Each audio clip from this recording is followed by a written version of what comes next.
I love you too, baby. Yes, I want to spend my life with you. Her body was burning as hot as volcanic lava, and the only one who could save her was the man in her arms. She clung tightly to the cold, marble-like skin, her body eventually making her give up all resistance.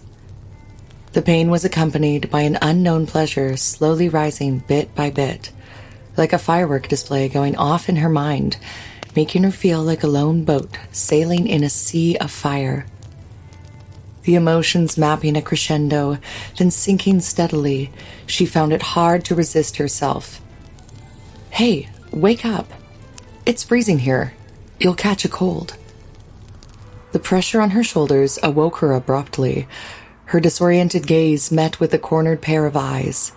It was one of the fellow passengers. In an instant, her guilty conscience made her face blush. She wished she could crawl into a hole as she avoided the man's gaze. It had been 8 weeks since the last time she'd visited her doctor for a routine health checkup, and that's when she was made aware of her predicament.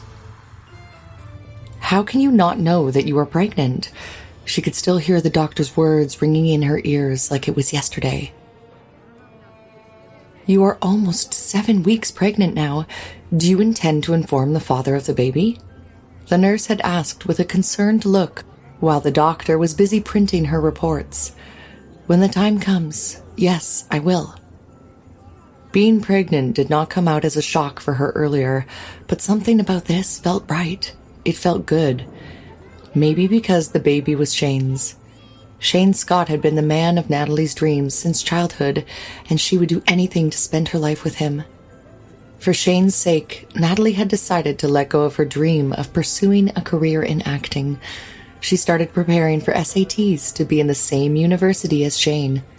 She had been working day and night to ace the test, missing out on her drama classes as well. Natalie's mind was flooded with at least 1,000 thoughts right now. I cannot wait to finally tell him the news. What will he say? How will he react? Will he take me into his arms after this? What will I do? How will we manage?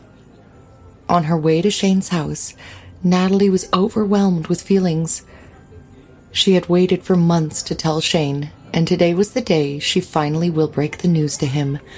Shane had been busy with his university, but now that he was in town, Natalie couldn't wait anymore. Damn. Although it has already been such a long time after that one drunken night, Shane kept appearing in her dreams from time to time. Thanks to being drunk to the point of unconsciousness, she did not have much memory of that night. Otherwise, she would not know how to face Shane. Daddy, come here. Look there. It's an airplane. A child pointing out of the window in the adjacent seat broke Natalie's train of thoughts. She could not help but adore the father-son duo looking at each other lovingly. I am sure Shane will be a really good father. He will love both of us. What do you think, my little munchkin? Natalie started talking to her belly, caressing her cute baby bump. It was almost noon when she reached her destination. After gulping down an entire bottle of water, Natalie started walking down to the main street, which was hardly a few minutes away from the station. She wanted to give Shane a surprise. Natalie finally reached Scott's residence. Her fingers lingered on the nameplate, elegantly written on a golden plate, the Scotts. She was certain that from this moment, her life would change forever.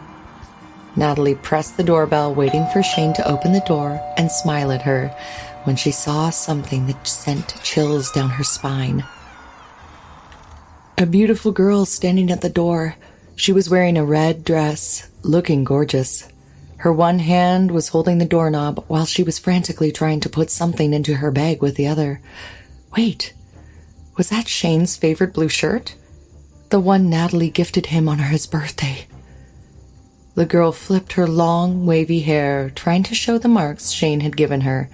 Her loose, wavy hair hung around her shoulders. Yes, may I help you? The girl asked politely. Nora, what the fuck are you doing here? Where is Shane? Why, do you want to talk to him? Yes. Natalie wanted to erase this one scene from her head, but... What do you want to talk to him about? That baby in your womb? Nora's words punched Natalie right in her face. She was looking for answers. What was her sister doing at Shane's house? What was she doing with his shirt that Natalie gifted him? And most importantly, where is Shane? Before you start dreaming, let me tell you, bitch, that the baby is not Shane's, Nora said, piercing a hole in Natalie's heart as if what she was going through was not enough. Nora, are you crazy?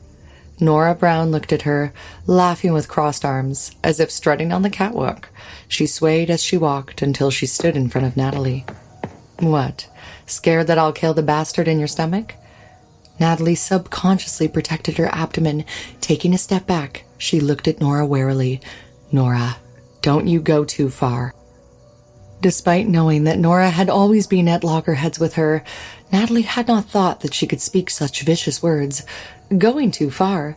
You're the one who went too far. After getting drunk and doing it with some wild man and getting pregnant, then trying to make Shane become a father. Bah. Natalie, aren't you a little mean bitch? Natalie froze. What are you even saying? Hey, don't tell me you really believe that the man who slept with you that night was Shane? Nora laughed before leaning back. Saying that you grew up with Shane since you were kids with every other sentence. Saying that you're childhood sweethearts. And you don't even know what his figure is like? Natalie grew pale as she listened. Despite standing under intense sunlight, her whole body felt cold. Yes, the man from that night. She had only thought Shane was fitter than she had imagined after growing up. Now, with Nora's malicious reminder, she then suddenly recalled that, other than the body, the man from that night was indeed very different from Shane. Natalie's entire world came crashing down. She wanted to scream and cry her heart out. Nora continued. Let me tell you the whole story. That night you drank the wine that I added a little something to, and out of goodwill, I found 2 brawny men for you so that you could fully satisfy your desire. Who knew that you would be so insensible? You actually entered some wild man's room. Nora's tone was full of disgust, and she said, Shane is too kind-hearted. He was afraid that you wouldn't be able to accept the truth, so he said that it was him that night. You. Natalie was trembling with anger, listening to the words she said. Natalie could no longer hold back and grabbed Nora's wrist. Why would you do that to me? Why? Haven't you harmed me enough? What's going on? Natalie heard his voice. Shane? Did you like this story? You can listen to thousands of such stories on the Pocket FM app. You can download the app now. Click the drop-down icon right beside the video title. In the drop-down window, hit the download link in the description or search for Pocket FM on the App Store on your iPhone or the Play Store on your Android. Now tap the Get button on your iPhone to install the app or hit the Install button on your Android phone. Join millions of other listeners on the Pocket FM app and discover thousands of riveting stories today.